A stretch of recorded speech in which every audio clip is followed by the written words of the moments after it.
Hi, everybody. Welcome to the Jimmy Dore Show. I have a special guest who made this movie called The Best Democracy Money Can Buy, and it's got a re-release. An updated version is out this week. It's Greg Palast is here. Hi, Greg. Hey, how you doing, Jimmy? Do you think there's a way to fix our electoral system? Do you? Yeah. How? How is that? I mean, I know you said people have to get out and protest, but what would that do? Well, what it's done. You know, Martin Luther, we have had advancement. I know it seems hard given who we've ended up with, where we have this, orangutan, in chief, and, the Twittiot. So you say, well, what the hell happened? The answer is that, and I go back, and we had a civil war. Okay, 600,000 Americans died, and they passed the 15th Amendment, and then and the 19th Amendment.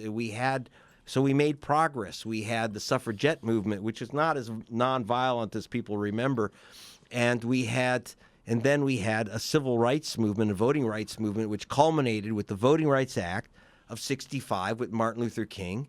But the thing is, you got to keep. Hank Sanders, a guy who marched with King over the bridge, told me you got to keep marching over the bridge all time. Now he's a black man, and there is progress. He was beaten up in Selma, Alabama. Now he's the state senator representing Selma, Alabama, except now the reason I came down to Selma to meet with him is that he was removed from the voter rolls because they started purging black people all over the place. They stole you know what? Alabama, Georgia, these should be solid blue states. Why are Republicans in control? Because they're running Jim Crow elections. And when Don Siegelman, the Democratic governor of Alabama, he won re-election, they shut down, one of the counties shut down the count. In the middle of the night, no one allowed in, suddenly found 35,000 votes. So they said, we just found 35,000 votes. Can we see them? No. That was it. He complained. He went to prison. Oh, that's right. They actually came up with charges. Karl Rove engineered. Karl Rove. So you know what? These things happen, but it does mean that some people are fighting, and you fight and you lose, and some people are going to get killed in that fight. Some people are going to get hurt. Some of these fights are going to lose, but eventually, America does the right thing after it's done all the wrong things first. But we get there slowly, and we're sliding back. But we're going to have to jump forward. But, as you kind of pointed out, don't expect the Democratic Party to be the voice of voting rights and freedom. That ain't going to happen. And I'm not saying go to the Green Party. I'm not saying it's not political parties.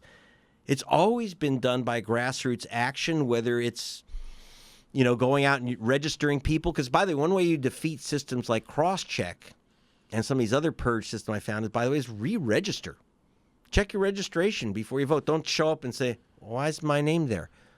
You gotta take responsibility for your vote. It's funny, in other countries they have laws that require people to vote. In the United States they have laws that keep people from voting. It's nuts.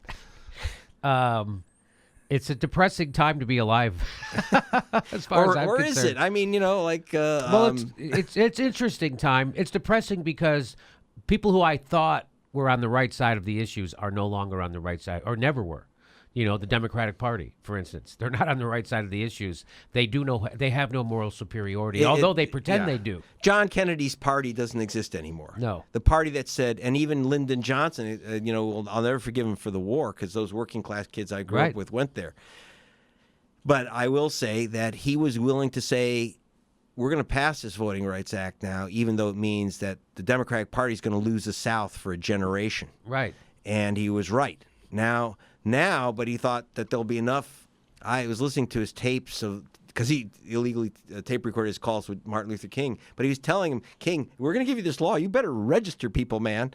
We're expecting you to really pour those people out. But what they didn't realize is that, they'll pass the law. A lot of people thought, that's all we got to do. With the laws there, we got voting rights now, we got a Justice Department. Well, now we got Jeff Beauregard Sessions as our Attorney General. We have an Injustice Department. Right. In Charlottesville, my cameraman is the guy that took the pictures of this black school teacher being beaten nearly to death, Zach D. Roberts. And then they pulled what has not been shown in the papers is that they pulled a 9mm Glock on him, these neo-Nazis, to try to stop him from shooting the pictures, he wouldn't stop. Thank God. Otherwise, the kid would have been beaten to death. And I couldn't get I called the FBI. I couldn't get them to act. We had the names of the perps. Couldn't get them to act. Why? Why do you think that is? Jeff Beauregard Sessions is our attorney general, and the FBI is part of the Justice Department, which is now an Injustice Department. They hold a press conference saying, "Oh, Charlottesville is going to be a priority." They not only didn't arrest any of the guys that committed the crime. Finally, the Charlottesville police, under pressure, because we had their names and addresses, arrested them. But then they arrested the kid who was beaten up. He was unarmed. And they beat him with a 6-foot rod, a 4-foot piece of lumber, and brass knuckles. And he got arrested for, they said he started it. Really? This little, and he's not a big guy, came up against this group of armed neo-Nazis and decided he was going to fight them, right? No. So, but what I'm saying is that mean that we're screwed? That there's nothing we can do? That we're all just, going to be beat up by neo-Nazis with brass knuckles and a president who says that some of them are kind of, some of them are nice? Yeah. No, it means that we're just going to have to fight tougher and harder, and sometimes you go backwards. But so what? Who said it was going to be easy? You want to just walk in and vote, and it always works, and the right guy wins, and the Democratic Party represents democracy, and okay. I mean, but that's we live in a fantasy island. Yeah, we live in a corporatocracy. Our democracy has been stolen from us a long time ago. The Princeton study revealed that we live in an oligarchy, stuff that Hillary Clinton supporters, like Paul Krugman, will admit publicly while telling you to vote for Hillary Clinton. He'll say we live in an oligarchy, no doubt. So I need to get more inspired to think that we could change this, because I don't think we can. We've done it. I know it sounds crazy, but we did we won the war in Vietnam. That is, we, the peaceniks, the kids at my school, the working class kids who were thrown out, I have to say, where I grew up in Sun Valley, these were the cannon fodder. But you know what? Those kids stood up. We had an anti-war rally. The working class Chicano kids, because these are kids that were going. And that's what stunned them. It didn't stun them that, kids at Berkeley rose up. It did stun them when the working class kids said, not us, and that stopped the war. And I think that's going to happen again when people say, so there was especially, they're going to wake up also and realize that Donald Trump lied. You think to so? them. Yeah. I think he still hates the right people. You know what I'm talking about? I think he's still scapegoaties, and then people will say, well, he couldn't get it done because of these people or those people. The Democrats screwed him, or this people screwed him, or I don't know. I hope so. I hope the people who voted for him turn on him. We'll see what happens. Donald Trump is not the problem. No. He is a problem. But he is the logical conclusion to the system that we have. People got sick and tired of voting against people who are going to punch them with a right hand or punch them with a left hand. You vote for Mitt Romney, we're going to get Romney care. You vote for Barack Obama, we're going to get Romney care. It doesn't goddamn matter. And people don't believe when I say this. All you have to do is look around. Look what's happening. So we have the richest country in the world. Half of its population is poor or in poverty. That's because the Democratic Party is now the party of management, right? Just like the Republican Party. Well, yeah. But on the other hand, I'm not going to be one of those guys that says that there's no difference, even though I spend half my time fighting Democrats. I mean, Terry McAuliffe, I was trying to get, he's part of, he makes a big speech saying, I'm not going to turn over the voting rolls. He's the Democratic governor of Virginia right now.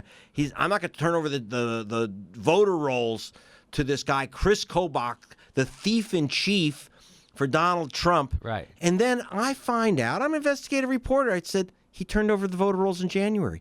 He was lying in our face. But at least, see, a Democrat feels he has to lie to you.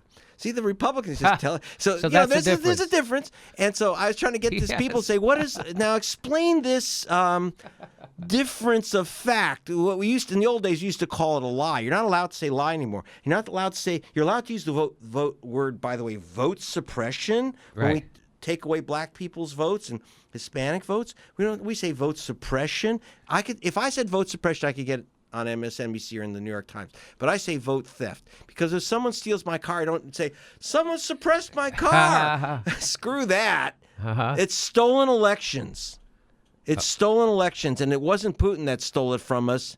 It was the rich stealing it from the rest of us, and they stole it for a reason, because they've turned the White House and our government into a profit center. And if they're going to take away your home, if they're going to take away your hopes, and they're going to take away your job, believe me, they're going to have to take away your vote. So that's well said. The McCarthyism that's happening, being perpetrated by the Democratic Party and the quote-unquote lefty press. Yeah. It upsets you, right? It's such a distraction. It's like, my God, It's ladies worse and than gentlemen.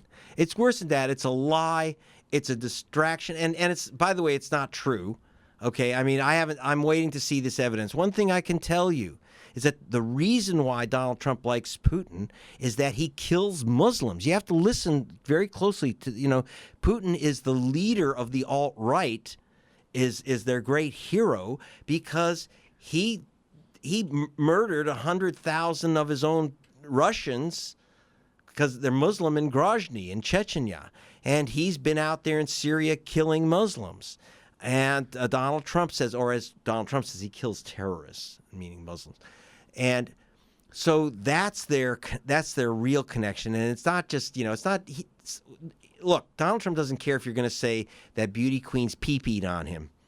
It's, it's just one more thing. No one cares. That's not the story. But what I hate is the distraction and the lie. If I hear one more time that we have the greatest electoral system in the world, I don't know what's left. Well, I will not pick up a gun. I pick up a pen and I say, these are the billionaires, guys like the Vulture and John Paulson, the foreclosure king.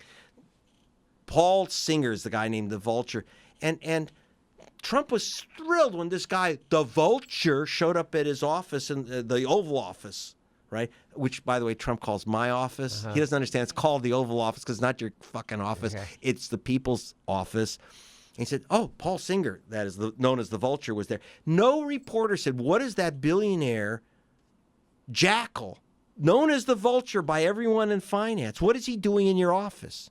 Why is he writing our bills? This guy owns, Paul Ryan, that everyone thinks is so moderate. He's owned by these jackals, and the jackals are writing the laws. They're picking our judges now. It's not like, people say, oh, well, Trump can't get anything done. Yeah, we got about 160 judges who, instead of wearing black robes, ought to be wearing white sheets. Look out. But look, we've had revolutions many times in America. We didn't have one. We've had dozens. From gaining the right of working people without property to vote, women to vote, black people. We had a civil war, which is a class war by other means. It's been going on. And so we just need another revolution. And I know that you're the leader. You're the man. Yeah. Well, I just see that, we had 1 million people in the streets to oppose the Iraq war. It almost didn't even get covered. Not only did it not work, it didn't get covered. Second of all, we had Occupy Wall Street. Those pricks at MSNBC and CNN and NBC and ABC, they drove through Occupy Wall Street for a week and a half before they even mentioned it on their. And then the Democratic mayors all across the country told union cops to go crack the heads of peaceful protesters, and it was fucking done. Yeah. So that's exactly what will happen again. When people stand up, they will get their heads cracked in by Democratic mayors sicking union thugs on them, and that's what's going to happen. Well, now they're dressed up in tanks, and now they just pepper spray you as a matter of course. You just get assaulted now by the state if you go and peacefully protest. I got to tell you, that's real close to home. Our camera, Zach D. Roberts in New York at Occupy. We have a photo of him. Well, we have a photo of a cop about to hit him, and then the next photo is the Billy Club literally going through the camera lens, but we had a digital camera that caught the club going through the camera lens, and then we have pictures of the lumps on Zach's head. He was then arrested. Welcome to the First Amendment of America. But you know what? A lot of people got educated at those Occupy things, and this might not sound like much comfort, but when people marched against the second Gulf War, no one said a word during Gulf War. Our great victory with the yellow ribbons tied around the trees and all that bullshit, right? And because we could just, we just slaughtered people. We slaughtered 100,000 people in the bombing of Basra. These are Shias who are against Saddam Hussein, trying to escape, and we bombed people trying to escape the city.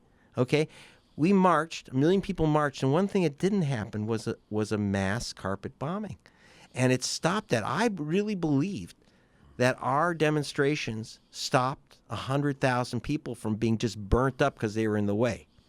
So I don't, and we did get a Voting Rights Act. We did get, it's Obama. You should probably call it Obama don't care, but we got something. And Jesus. And it could it should have been, it could We have would been. have got that no matter who was president. Yeah, because they had to deal with that question before they had revolts. But I will tell you this, that action has resulted in progress. We are not where we were. We don't have slaves in Alabama. We have people that are kind of rented out, not purchased. We have slave labor here in California. That fighting the fires right now. So that's prison labor. That's slave labor. Yeah, welcome. Right. Well, let me tell you. And where I grew up in Sun Valley, they made a big deal that my old buddy, the Vegas shooter, his dad was in prison, right? And of course that affected him. But you know what? A lot of dads are in prison because, and let me tell you, in 2 million people in incarceration nation. Where do you think that the families end up? Right. They don't give them, apartments in Hollywood. They end up at the end of the tracks where I grew up in Sun Valley next to the dump, because that's where you end up when you lose a breadwinner in the household.